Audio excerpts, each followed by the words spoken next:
குடும்பத்துடைய 2 முக்கியமான உறுப்பினர்கள் அப்படிங்கிறதுனால கேள்வியை என் பக்கத்துல இருந்து போட்டு பிரச்சனைக்கு ஆளாயிர வேணாம்னு சொல்லிட்டு நம்ம கூட விளையாடுறதே அவனுக்கு வேலையா ஒரு போல் வச்சிருக்கோம். உங்க அண்ணிமார்கள்ட்ட நாங்க உங்க நாத்தனார்கிட்ட நீங்க என்ன கேட்க விரும்புறீங்கிறத இதில் எழுதி போடுங்க அப்படின்னு சொல்லிட்டோம். ஸோ அவங்க என்ன பண்ணியிருக்காங்க, கலர் பேப்பர்ல அவங்க நாத்தனார்ட்ட என்ன கேள்வி கேட்கணும்னு நினைச்சிருக்காங்களோ அந்த கேள்வியை இதில் எழுதி இருந்தா ஊருக்கு இல்லைன்னா சாமிக்கு போட்டிருக்காங்க. இப்போ நான் என்ன பண்ண போறேன், எடுத்து படிக்கிறேன். யாருன்னு நான் சொல்ல மாட்டேன். ஆனா தெய்வமே தெய்வமே நன்றி சொல்வேன் தெய்வமே. ஆனா நீங்க கேள்வியை கேட்ட உடனே கண்டுபிடிக்கிறீங்கன்னு பார்ப்போம். தெரிஞ்சு போச்சு. இதுவரையில என் பட்டியல 18 ஆடு காணாம போச்சு. இதுக்கு யார் காரணம் தவியா தவிச்சுக்கிட்டு இருந்த நீதானா? டேய் உன்னை நான் முதல்ல நம்ம ஓபன் பண்ணுவோம். நான் என் நாத்தனாருக்கு இதுவரை நல்ல அண்ணியாக நடந்திருக்கிறேனா என்பதுதான் என் கேள்வி. ஆஹா இவன் அவனே தாப்பா.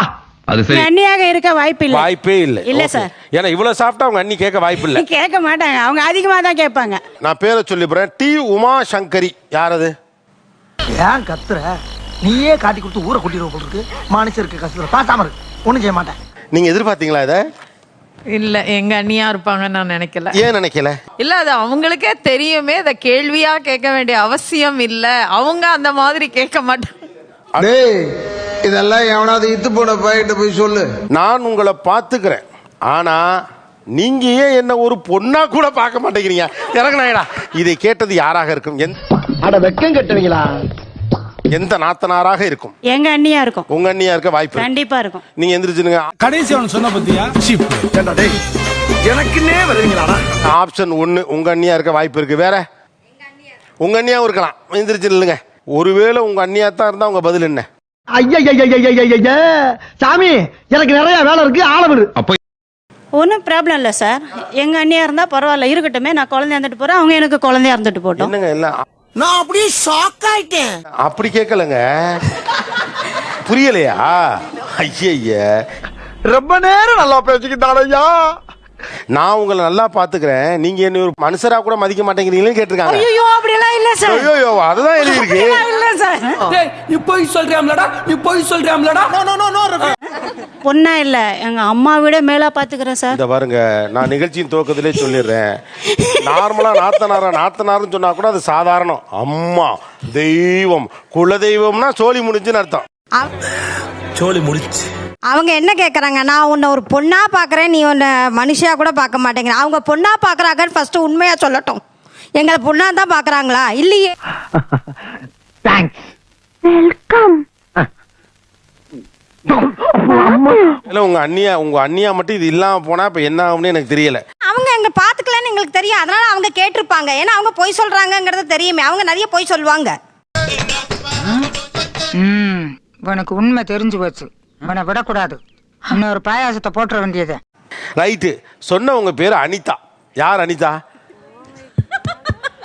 நீங்க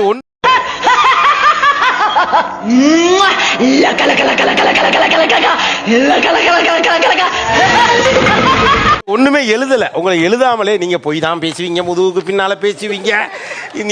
நீங்க சொல்றதுல உண்மை ஒன்றுமே கிடையாது. இத்தனைக்கு நீங்க எழுதல. ஆமா சார். என்ன சார் பண்றது? இனிமேல் வச்சு செய்வோம். வீட்டுக்கு வந்தா இதா கவு அம்சா அப்பா தெரியுமா பண்ணிட்டான். அவங்கள அவங்க எங்களை ஒரு மனுஷியா கூட அவங்க மதிக்கல. எங்களை ஒரு மிஷினா பாக்குறாங்க. பாவம்.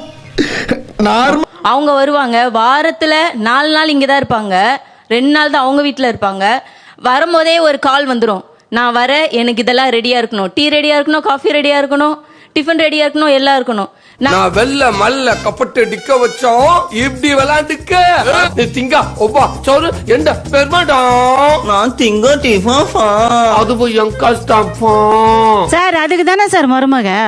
நம்ம வரும்போது செஞ்சு கொடுக்கறதுக்கு தானே சார் வீட்டுல மருமகன்னு ஒருத்தர் வச்சிருக்கிறது. அப்புறம் எதுக்கு சார்? உன் மனசுல என்னதான் நினைச்சிட்டு இருக்க? கணவரை தான் சார் கல்யாணம் பண்ணிட்டு வந்தேன், அவங்களும் சேர்த்து கல்யாணம் பண்ணல. வீட்டுக்கார மட்டும் கல்யாணம், நாத்தனார்ல எங்க சார் போறது? சிக்னல்ல போய் பிச்சை எடுப்போ. நீங்க 4 நாள் என் அம்மா வீட்டுக்கு வரீங்கன்னு கேக்குறாங்க. சார் நான் வரலன்னு சொன்னா கூட எங்க அண்ணன் விட மாட்டான் சார். எங்க வீட்டுக்காரர் எப்படி சார் கூப்பிடுவாரு? வரவங்கள வேண்டான்னு தரத்தி அனுப்ப முடியுமா? 2 பேர்ல யாருன்னா ஒருத்தர் சொல்ல வேண்டியதானே, நீ ஏன் அப்பப்போ வந்து உட்காந்துக்கிற உன் வீட்டு தேடி போன்னு சொல்ல வேண்டியதானே. நல்லா மேம் பேசணும், அப்படியே வாழைப்பழம் மாதிரி பேசுவாங்க மேம். இவங்க பேசுறத பார்த்தா எப்படியா பட்டவங்கள தான் விழுந்துருவாங்க. வீட்டுக்கு வரவங்கள நம்ம எப்படி சொல்ல முடியும்? ஒரு தடவை வந்து ஒரு ஒளிவு மறைவா தான் சொல்ல முடியும், அதுக்கு நேரா சொல்ல முடியுமா? நேரா சொன்னா குடும்பம் பிரிஞ்சிரும். ஒளிவு மறைவா சொல்லித்தான் இருக்கீங்க. நான் விழுந்து விழுந்து தொழுதே.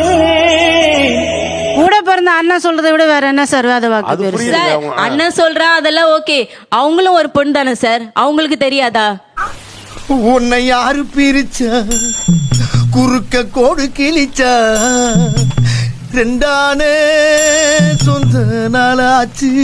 நம்ம மட்டும் வந்து இங்க சொகுசா உட்காந்து சாப்பிடுறோமேன்னு சொல்லிட்டு எனக்கு தெரிஞ்சதுதானே சார் நான் வரேன். இது அவங்க கஷ்டப்படுறாங்க ஆமா தெரிஞ்சு தெரிஞ்சதான் சார் வரேன். ஏன்னா எங்க அம்மா வீட்டுக்கு நான் வரேன். தலைவரே, நான் என்ன நினைக்கிறேன்னா, நீ என்ன நினைக்கிறது அதை நினைக்கலாம். நம்ம பொண்டாடி பிள்ளை பத்தி என்னமா நினைக்கிறேன். அது ரொம்ப தவறான வாதம் சார்.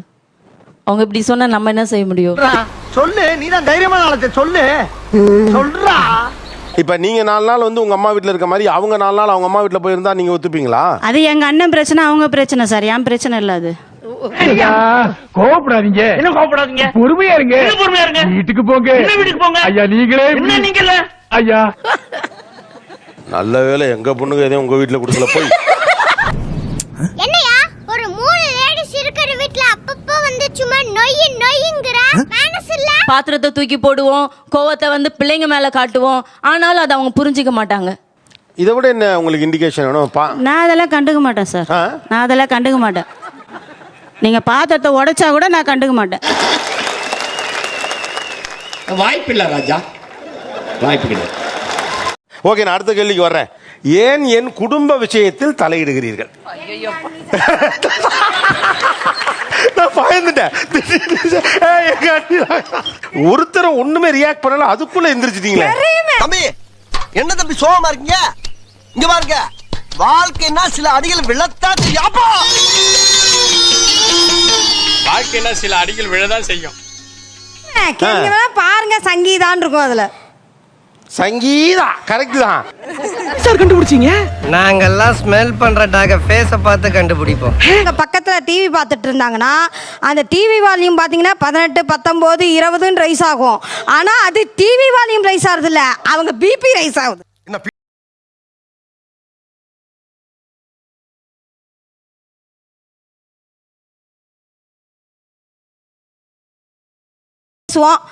சகஜமா பேசுவோம், அதுக்கு உடனே நீங்கெல்லாம் வந்தா போட்டு கொடுத்துடுறா அப்படின்னு ரொம்ப நல்லவன் போல பேசாங்க. எரிச்சலா இருக்கு. உங்களை பத்தி எனக்கு எல்லாம் தெரியும். என்னமோ இவங்க தான் ரோக்கிய மாதிரி ஃபுல்லா நடிப்பு. நாங்க நல்லா பாத்துக்கலாம் செஞ்சா கூட என்னன்னு தெரியல, பிரச்சனை வந்தாவே எங்க மாமியாருக்கு எனக்கு ஒரு வாரம் பேச மாட்டாங்க, சாப்பிட மாட்டாங்க, ஒரு மாதிரி இங்க போ அங்க வா இப்படி அப்படின்னு ஒரு மாதிரி முகத்தை சொல்லிட்டு போயிடுவாங்க. கொட்டப்பாக்கில் ஆரம்பிச்ச பிரச்சனை 40-50 வருஷமா ஒருத்தன் வெட்டிக்கிட்டு சாகுறானுங்க. அப்ப நாங்க வராத சமயத்துல வீட்டுல பிரச்சனைகளே வரது இல்லையான்னு கேளுங்க, கண்டிப்பா வரும். இல்ல ஆனா அது உங்களுக்கு தெரியல. அது பிரச்சனை வந்துதான் நாங்க பாத்துப்போம். அந்த அளவுக்கு பெருசா எதுவும் பிரச்சனையா சொல்லுங்க மாமா. மாமா உங்க பிரச்சனை நான் அறிஞ்சு வைக்கிறேன். சொல்லுங்க மாமா, ப்ளீஸ் ப்ளீஸ். தீர்க்க வேண்டியது பிரச்சனை இல்ல மாப்ள. சார் ஆக்சுவலா அவங்க பார்த்தா ஊம குசுமு வேலை தான் சார் பாக்குறாங்க. என்னன்னா ஃபோன் பண்றாங்க, நீ உன் பிரச்சனை என்னமோ அதை மட்டும் சொல்லிட்டு போக வேண்டியதானே. Mister Pichumani, give respect, take respect. மரியாதை கொடுத்து மரியாதை வா. ஒரு ஆள் உங்க கோஸ்டின் குசும்பா இருக்கு பாத்தீங்களா, அது அவங்களுக்கு தெரியும். எங்க வீட்டுல நாங்க எப்ப சாப்பிடுறோம், எப்ப குளிக்கிறோம், எப்ப தூங்குறோம், எங்க போறோம், என்ன வாங்குறோம், எல்லா அப்டேட்ஸும் அவங்களுக்கு தெரியும். எதுக்கு சார் அதை அவங்க தெரிஞ்சு வச்சுக்கணும்? அட வெக்கம் கட்டுவீங்களா? ஒரு பொண்ணு கல்யாணம் ஆகி ஒரு புகுந்த வீட்டுக்குள்ள வரா, அப்ப நீ வந்து என்னவா நினைக்கணும்?